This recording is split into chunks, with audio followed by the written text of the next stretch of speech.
Good afternoon बच्चों। आज हम आपको सांख्यिकी के बारे में बताएंगे। ये आपका नया 3rd चैप्टर है सांख्यिकी। ठीक है, सांख्यिकी को पढ़ाने से पहले, बताने से पहले हम थोड़ा सा उसके बारे में आपको इंट्रोडक्शन देना चाहेंगे। सांख्यिकी के बारे में आप लोगों ने क्लास 6th में पहले ही पढ़ा हुआ है। क्लास 6th में आपने सांख्यिकी में पढ़ा था आंकड़े। आंकड़े क्या होते हैं? तो आंकड़े जैसे मान लीजिए को आप क्लास में आपके कोई किसी भी क्लास में मान लीजिए क्लास में किसी भी पॉइंट ऑफ व्यू से हमको आंकड़े इकट्ठे करने हैं। मान लीजिए बच्चों के, मान लो इंग्लिश में सारे बच्चों के आंकड़े इकट्ठे करने हैं कि इंग्लिश में अलग अलग मार्क्स किसके सारे बच्चों के मार्क्स कैसे आए हैं। ठीक है, तो हम क्या करेंगे, जब उनके मार्क्स को उनके मार्क्स को लिखेंगे, उनके बारे में बच्चों के मार्क्स के बारे में जानकारी इकट्ठी करेंगे, तो बच्चों के जो मार्क्स हैं वही क्या कहलाएंगे, आंकड़े कहलाएंगे। या बच्चों की हाइट के बारे में। ठीक है, मान लीजिए कि इंग्लिश में हम इंग्लिश सब्जेक्ट ले रहे हैं, या मान लीजिए मैथ्स ही ले रहे हैं, मैथ्स की हम बात कर रहे हैं। तो मैथ्स में मान लीजिए आपके 20 बच्चे हैं। ठीक है, कितने बच्चे हैं? 20 बच्चे हैं, और 20 बच्चों के मार्क्स हमको इकट्ठे करने हैं।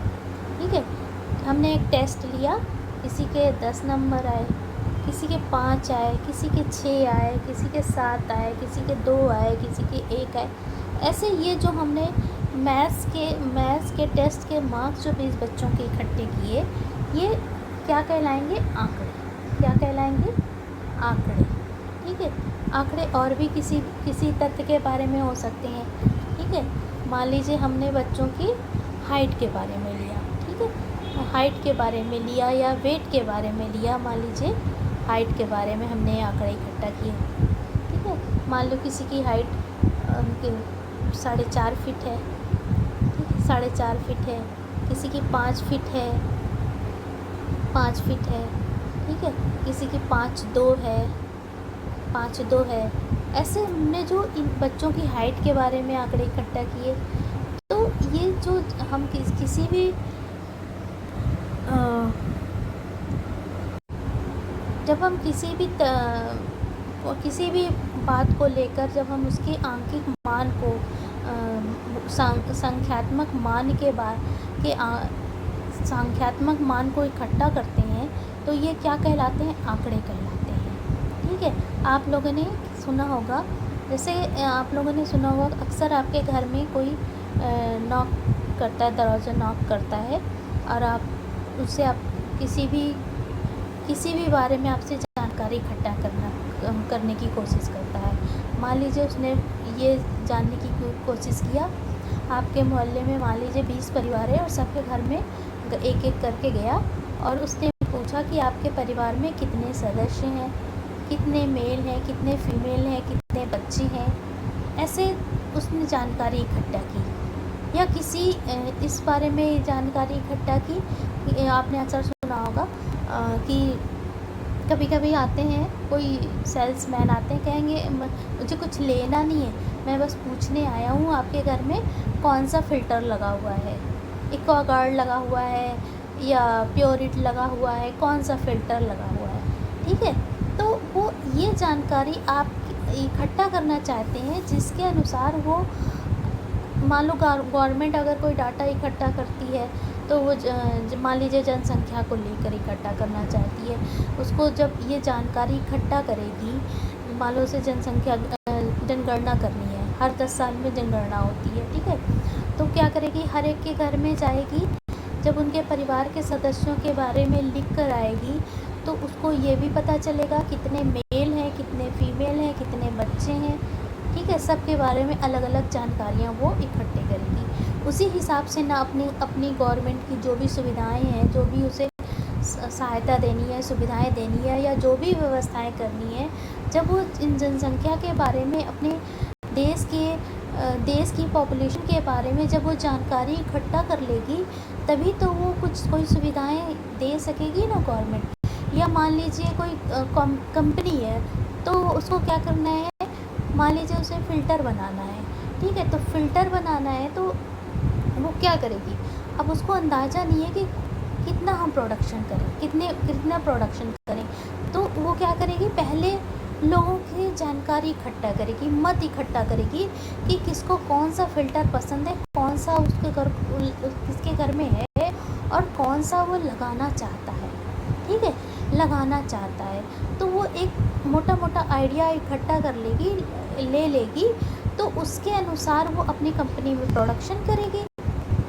समझ में आया। तो एक मोटे मोटे आइडिया से क्या करते हैं, जब हम कोई आंकड़े इकट्ठा कर लेते हैं, फिर उसके बाद क्या करते हैं, एक ग्राफ तैयार करते हैं, ठीक है। ग्राफ तैयार करते हैं, या कोई आपने देखा होगा कि जैसे मान लीजिए आपने पहले पढ़ा था कि एक किसी गांव में किसी मोहल्ले में एक परिवार में किसी मोहल्ले में पाँच 10 परिवार हैं, किसी में पाँच सदस्य हैं, किसी में 4 सदस्य हैं, किसी में 10 सदस्य हैं। ऐसे क्या किया था, ऐसे आंकड़े आपने इकट्ठा किए थे। मान लो ये मोहल्ले वाला ही है, ठीक है। हमने कहा कि एक मोहल्ले में 10 परिवार हैं। कितने परिवार हैं? 10 परिवार हैं। और किसी के घर में 2 सदस्य हैं, किसी के घर में 3 सदस्य हैं, किसी के 4 हैं, किसी के 5 हैं, 7 हैं, ऐसे सदस्य हैं, ठीक है। और हमने कहा कि इन आंकड़ों को क्या करो कि इसे डिक्रीजिंग ऑर्डर में लगाओ। किस पे लगाओ?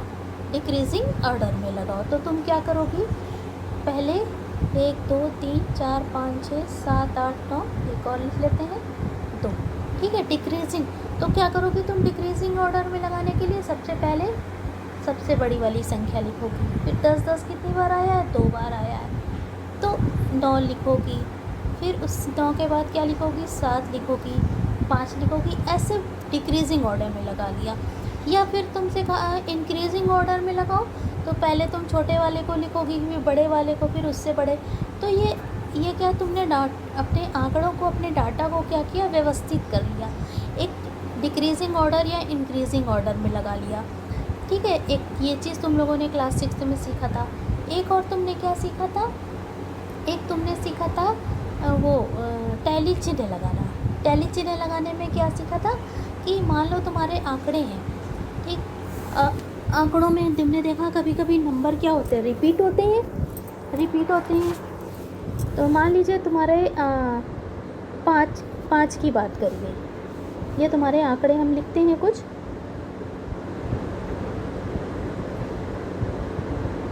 5 लिखा हुआ है, 3 3 2 7 9 6 2 2 1 5 6 3 5।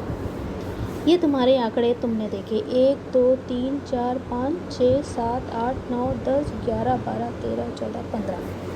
तो अब तुमने क्या किया, सबसे पहले छोटी वाली जो संख्या होती है उसके बारे में तुमने, फिर देखो तुमने 1 कितनी बार आया, 1 बार आया है, तो तुम क्या, इस 1 की बारंबारता कितनी है, ये 1 की बारंबारता 1। फिर अगर हमने टैली चिन्ह लगाने के लिए किया तो ये तुमने टैली चिन्ह लगा दिया। फिर लिखते हैं, ठीक है। मान लो तुमने यहाँ पर तुमने क्या लिखा, ये तुम्हारा कोई क्या है, ये तुम्हारी कोई संख्या है 1, ये तुम्हारी बारंबारता हो गई, ये तुम्हारी टैली चिन्ह हो गया। फिर अब तुम 2 के बारे में, 2 कितनी बार रिपीट हुआ है, 1 2 3। तो तुम्हारी एक संख्या है 2, कितनी बार रिपीट हुआ है, बारंबारता कितनी है 3, और टैली चिन्ह कितना लगाओगी, 1 2 3, ठीक। अब इसके बाद कौन सी संख्या, छोटी संख्या आ रही है, 3। अब 3 2 को कितनी बार रिपीट हुआ है, 1 2 3, 3 भी 3 बार रिपीट हुआ है, 3 की बारंबारता 3, तो 3 के लिए भी तुमने 3 लाइन खींची। उसके बाद 4 कहीं नहीं आया, उसके बाद क्या आया है तुम्हारा 5। 5 कितनी बार रिपीट हुआ है, 1 2 3 4, मुझे 4 बार दिख रहा है, तो 3 की बारंबारता क्या है, 4, तो 4 के लिए तुमने टैली चिन्ह 4 लगा दिया। तो ये तुमने एक टैली चिन्ह के बारे में पढ़ा था। इसके बाद तुमने एक पढ़ा था आयत ग्राफ के बारे में पढ़ा था। उसमें क्या था, मान लीजिए ऐसे तुमने एक बनाती थी, एक्स एक्सिस और वाई एक्सिस बनाती थी। यहाँ पर मान लीजिए कि हमने जानना चाहा कि वर्ष 2000 से लेके 2011 तक के गेहूं का प्रोडक्शन। तो तुम क्या करोगी, 2000 से लेके 2001 तक के लिए मान लो ये तुम्हारा 10 क्विंटल। फिर ऐसे तुमने क्या बनाया, ये तुमने आयत ग्राफ बनाया था, याद होगा कुछ तुमने ऐसा आयत ग्राफ बनाया था। ठीक है, इसके बाद तुमने क्या सीखा था, इसके बाद तुमने एक सीखा था बार ग्राफ। बार ग्राफ ऐसे मान लो किसी बच्चे के मार्क्स के बारे में था, ये मान लो इसका हिंदी में मार्क्स था, फिर ये संस्कृत में मार्क्स था, ये मैथ्स में था, ये बार ग्राफ के बारे में पढ़ा था। इसके अलावा ये तुमने क्या देखा कि एक बच्चे के जो मार्क्स थे उसके लिए तुम्हें कहीं क्या करना पड़ा, बहुत गहराई से नहीं जाना पड़ा। तुमने सिर्फ एक डायग्राम देखकर, एक पिक्चर देख के उसका मोटा मोटा तुम्हारी आइडिया, मोटा मोटा नहीं एक एग्जैक्ट आइडिया तुमको लग गया।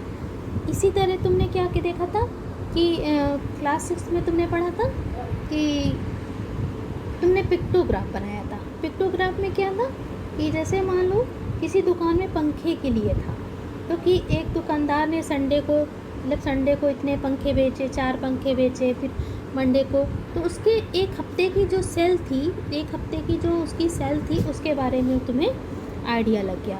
इस तरह तुमने क्या सीखा था, पिक्टोग्राफ सीखा था। तुमने पाई ग्राफ अब तुम्हें क्या सीखना है, पाई ग्राफ। क्या सीखना है, पाई ग्राफ। तो तुम्हारा पाई ग्राफ क्या होता है, वृत्त में बनता है। किस में बनता है, वृत्त में। तो उसके बारे में अब हम तुम्हें बताने जा रहे हैं। देखो क्या होता है पाई ग्राफ।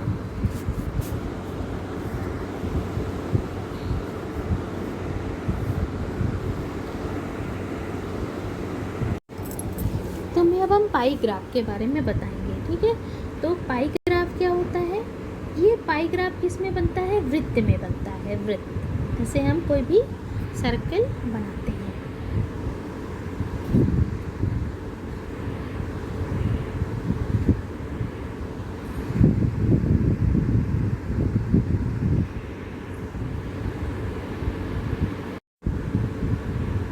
ये तुमने एक सर्कल बनाया, ठीक है। अब सर्कल में तुम्हें हम तुम्हें यहाँ पर पाई ग्राफ के बारे में बताएंगे। तो पाई ग्राफ कैसे बनते हैं ये तुम्हें बताते हैं। पाई ग्राफ हमेशा हम वृत्त में बनाते हैं। किस में बनाते हैं, वृत्त में। इसलिए इसको क्या कहते हैं,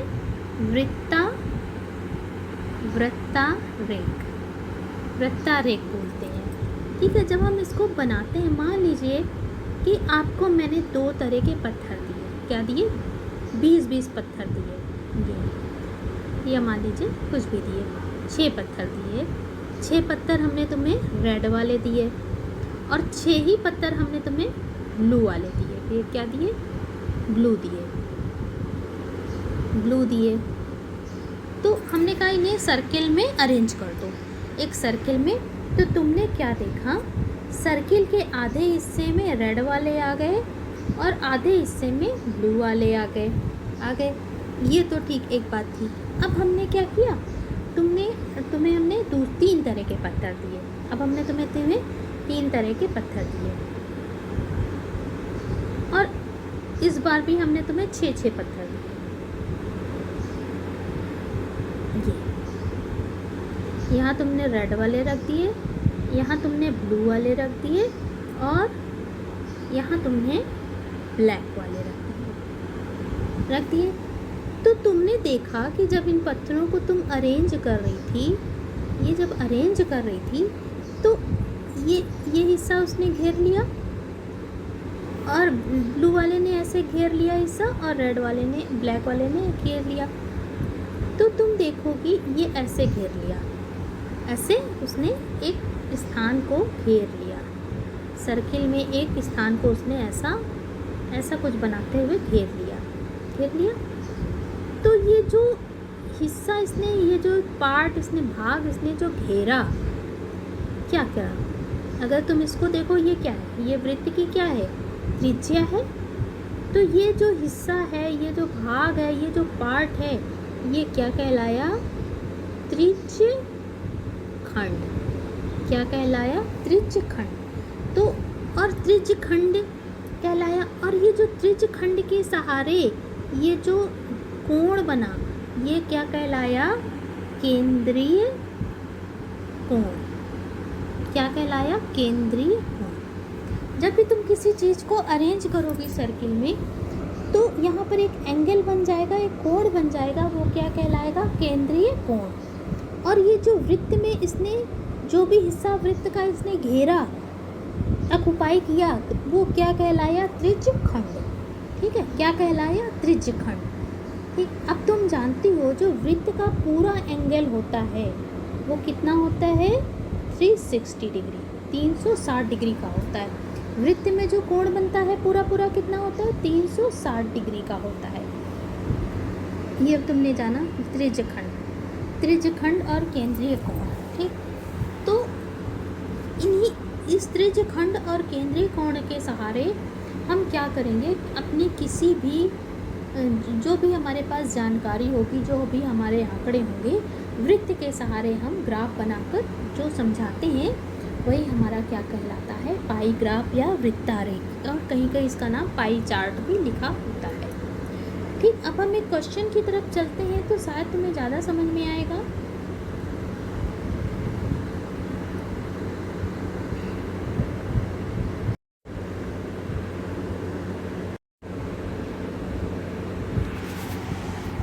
ये हमने तुम्हें दो तरह के पत्थर दिए और दोनों ने क्या है? दोनों की क्वांटिटी इक्वल है। लाल वाला भी उतना है और नीला वाला भी उतना ही है। तो दोनों ने इक्वल जगह ऑक्युपाई की। लाल वाले ने भी उतनी ही जगह घेरी और नीले वाले ने भी उतनी ही जगह घेरी।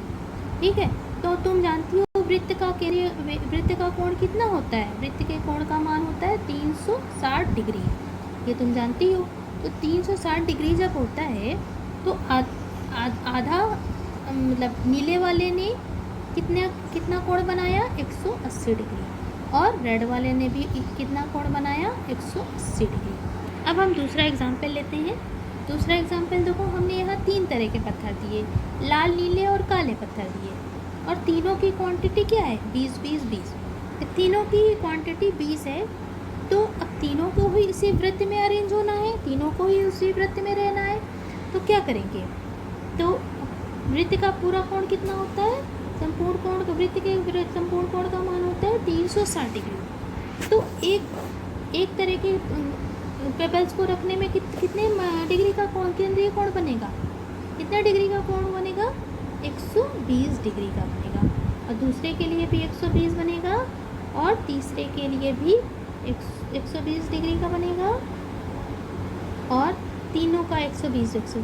अब ऐसा नहीं है हमेशा एक ही तरह का बनेगा, अलग अलग भी बन जाएगा। चलो हम दूसरा एक क्वेश्चन लेते हैं, तब तुम्हें समझ में आएगा कैसे होता है। यहाँ हमारा पहला क्वेश्चन, यहाँ पर हमने एक फार्मूला दिया है, उस फार्मूले को याद कर लेना। अभी क्वेश्चंस करोगी तब तुम्हें समझ में आएगा। मान लो हमें कि त्रिज्यखंड के केंद्रीय कोण की माप निकालनी है। हमारे पास आंकड़े इकट्ठे हैं, हमारे पास सब अलग अलग संगत आंकड़ा भी पता है, कुल आंकड़ा भी पता है, सब कुछ पता है, और हमें केंद्रीय कोण की माप याद करके हमें पाई चार्ट बनाना है।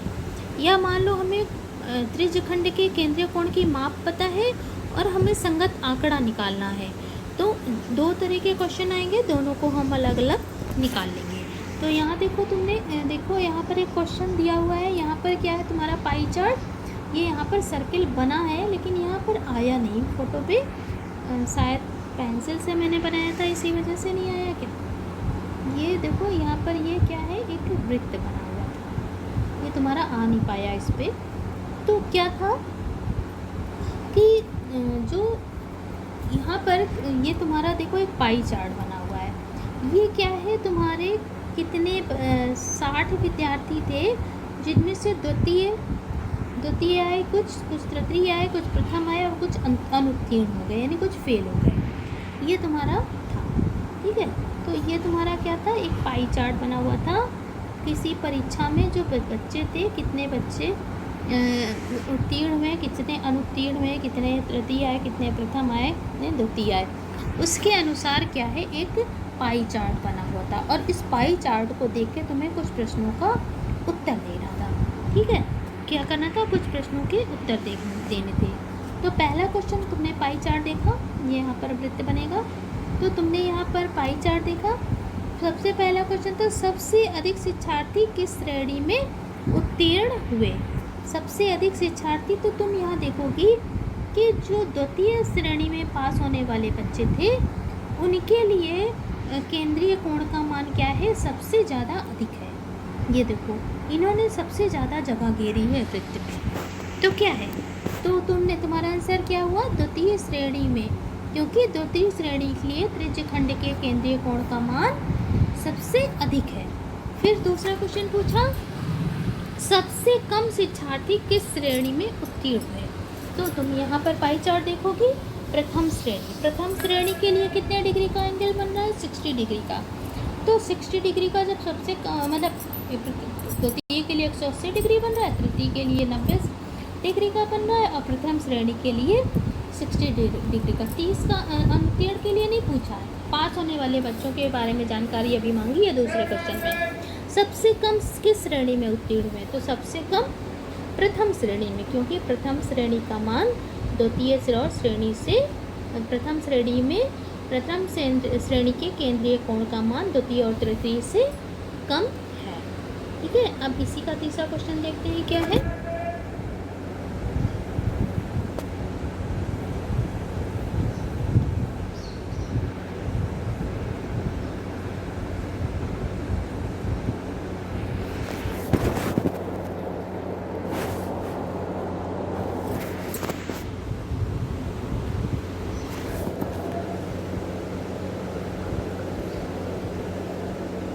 इसी का तीसरा क्वेश्चन उन्होंने पूछा है। तीसरा क्वेश्चन पूछा है अनुत्तीर्ण शिक्षार्थियों की संख्या कितनी है। तो अब हमें अनुत्तीर्ण के बारे में डाटा उन्होंने पूछा है।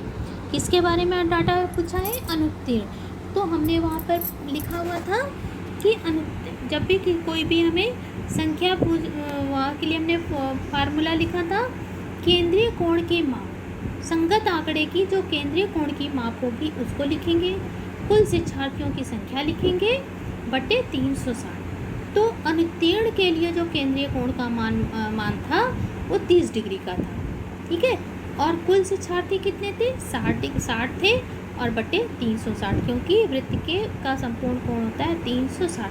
जब हमने इस चीज़ को सॉल्व किया तो कितना आया, 5। इसे हम तुम्हें दिखाते हैं। देखो, ये तुम्हारा एक बार पाई चार्ट देख लोगी तो ज़्यादा समझ में आएगा।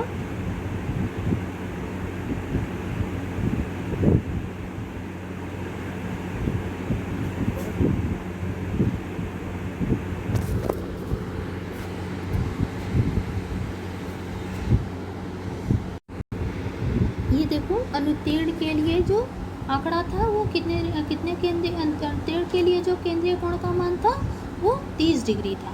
ठीक है, तो अनुत्तीर्ण के लिए जब 30 डिग्री था, और कुल शिक्षार्थी हमने यहाँ पर बताया कि कितने हैं, 60 हैं। कुल शिक्षार्थी 60 हैं। तो हम चलते हैं अपने प्रश्न की तरफ कि अनुत्तीर्ण शिक्षार्थियों की संख्या कितनी है। तो अनुत्तीर्ण केंद्रीय कोण का मान कितना अनुत्तीर्ण के लिए था, 30 डिग्री। कुल शिक्षार्थी कितने थे, 60। कुल शिक्षार्थियों की संख्या थी 60। ये देखो, कुल शिक्षार्थियों की संख्या बटे 360। ये हमारा फार्मूला है कि हमें अगर संगत आंकड़ा निकालना हो, संगत आंकड़ा का मतलब कि जिसके विषय में हमसे पूछा जाए। यहाँ पर हमसे प्रथम आने वालों की भी संख्या पूछ सकते थे, द्वितीय आने वालों की संख्या भी पूछ सकते थे, लेकिन हमसे प्रश्न में अनुत्तीर्ण की संख्या पूछी। तो केंद्रीय कोण का मान 30 डिग्री गुणे 60, कुल छात्रों की संख्या बटे 360। तो हमने सॉल्व किया तो आया 5। तो 5 शिक्षार्थी अनुत्तीर्ण थे। फिर इसी में चौथा क्वेश्चन एक पूछा था, प्रथम व द्वितीय श्रेणी में उत्तीर्ण शिक्षार्थियों की संख्याओं का अनुपात। तो अनुपात के लिए हमें यहाँ संख्या निकालने की ज़रूरत नहीं है। यहाँ पर सिर्फ हम केंद्रीय कोण के सहारे, जो प्रथम का केंद्रीय कोण है और जो द्वितीय का केंद्रीय कोण है, उसकी सहायता से हमने अनुपात निकाल लिया। तो 60 3 180। तो ये हमारा आ गया 1 अनुपात 3 का, 1 और 3 का अनुपात है प्रथम और द्वितीय श्रेणी में उत्तीर्ण शिक्षार्थियों का।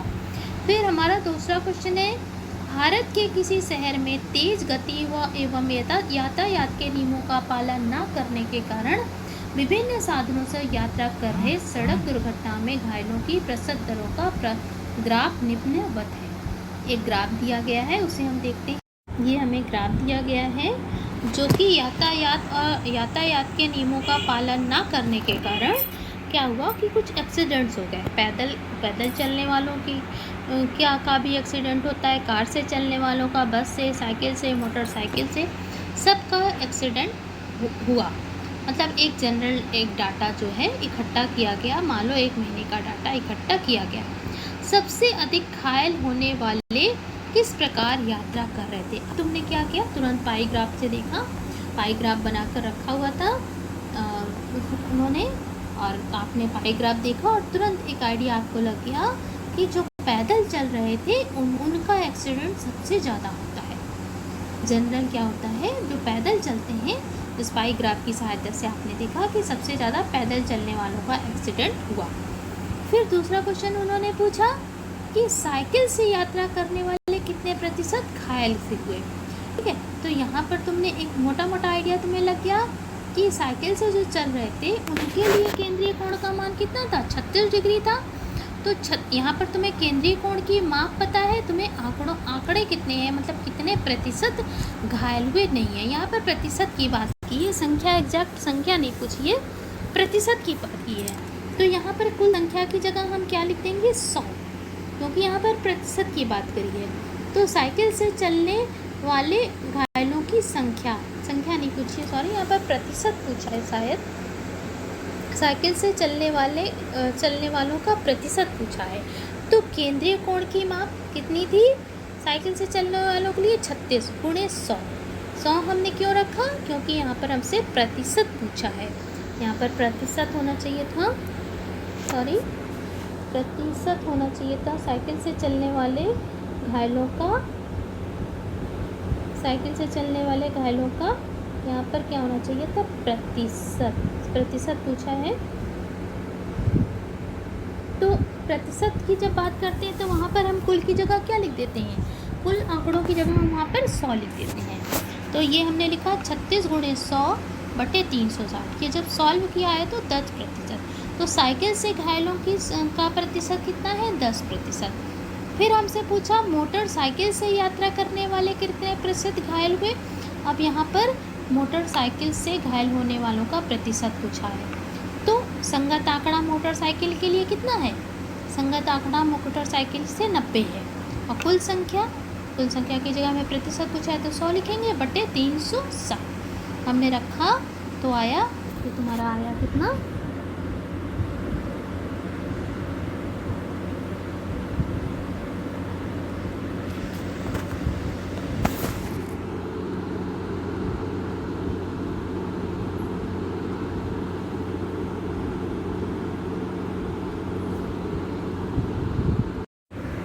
ये तुम्हारा 25% सॉल्व करके आया। ठीक है, अब एक नेक्स्ट पैदल। फिर तीसरे क्वेश्चन में तुमसे पूछा है पैदल और कार से चलने वाले घायलों का प्रतिशत। तो यहाँ पर पैदल के लिए कितना है, 144 डिग्री, और कार से चलने वालों का प्रतिशत कितना है, सॉरी, केंद्रीय कोण का मान, पैदल चलने वालों के लिए केंद्रीय कोण का मान 144 डिग्री है, और कार से चलने वालों के लिए 36 डिग्री है। ये 36 लिखा हुआ है, 36 डिग्री लिखा हुआ है। तो दोनों का मिला के पूछा है, जॉइंट पूछा है, तो क्या करोगे, दोनों को जोड़ लिया, दोनों को जोड़ा तो आया 180 डिग्री। कितना आया, 180 डिग्री। तो हमने देखो यहाँ पर 180 डिग्री, केंद्रीय कोण की जगह हमने क्या लिखा, दोनों का साथ में पूछा है तो 180 लिख दिया, × 100/360। तो ये निकाला तो 50%। तुम देखोगी कि इसने वृत्त का आधा पार्ट घेरा है, यानी 50% का मतलब आधा।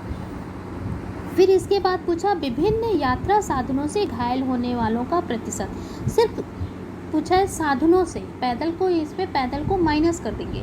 पूरा वृत्त का कोण कितना होता है, पूरे वृत्त का कोण होता है 360 डिग्री, और पूरा जितना और बाकी थे उन सबको प्लस करके हमने क्या किया, 360 से माइनस कर दिया, तो हमारा आया 216। इसको निकाला तो 60, जैसे पैदल वाले को हमें माइनस कर देना है, 360 से 144 को क्या करोगी, माइनस कर दोगी तो हमारा आएगा 216। सिर्फ हमसे साधनों के लिए पूछा है तो 216 आया। तो ये हमारा क्वेश्चन रहा। अब इसके बाद नेक्स्ट क्वेश्चन हमसे पूछा है, नेक्स्ट क्वेश्चन यहाँ पर एक हमने करके यहाँ पर तुम्हें क्या करना है, पाई ग्राफ बनाना है। क्या बनाना है, पाई ग्राफ बनाना है। यहाँ पर एक क्वेश्चन दिया गया है, पंचायत भवन के प्रांगण में एक वृत्ताकार क्षेत्र में फूलों के पौधे लगे हैं। इसमें आधे क्षेत्र में गुलाब, 1/3 में गेंदा, शेष में डहलिया के पौधे लगे हैं। इसको पाई ग्राफ द्वारा प्रदर्शित कीजिए। तो गुलाब के फूल के लिए केंद्रीय कोण का अगर हमें माप निकालनी है तो क्या करेंगे, उन्होंने कहा कि आधे क्षेत्र में, आधे क्षेत्र का मतलब 1/2, 1/2। तो हमने लिखा, क्या किया, केंद्रीय कोण के माप के लिए क्या फार्मूला होता है, संगत कोण, संगत आंकड़ा गुणे 360 बटे पूर्ण आंकड़े, संपूर्ण आंकड़ा। ठीक है, ये हमारा फार्मूला हमने पहले लिखा हुआ है। यहाँ पर क्या रखा है, यहाँ पर संगत आंकड़ा गुणे 360 बटे पूर्ण आंकड़े, संपूर्ण जितने भी टोटल आंकड़े हैं, कुल आंकड़े। ये कुल आंकड़े को हमने, एक वृत्त है, पूरा आंकड़ा हमारा क्या है, 1 है, तो हमने उसकी जगह 1, ये हमारा 180 डिग्री का कोण बनेगा। फिर इसी तरह गेंदे के फूल के लिए कितना जगह घेरा, 1/3, तो 1/3 गुणे 360 बटे 1, क्योंकि वृत्त हमारा 1 है। फिर इसके बाद डहलिया के लिए अगर पूछा तो इन दोनों को जोड़ के 360 से हमने माइनस कर दिया, तो आया हमारा 60 डिग्री। और ये हमने क्या है, ये हमने बनाया है, तुम्हारा ये बनाकर हमने दिखाया है पाई चार्ट। ठीक है, ओके। ये हमने 3 क्वेश्चन करे। बाकी के क्वेश्चन हम तुमको फ़ोटो खींचकर भेज दे रहे हैं, उसको लगाने की कोशिश करना। समझ में आएगा तो ठीक है, नहीं फिर आगे बताएंगे, आगे नेक्स्ट वीडियो में बताएंगे।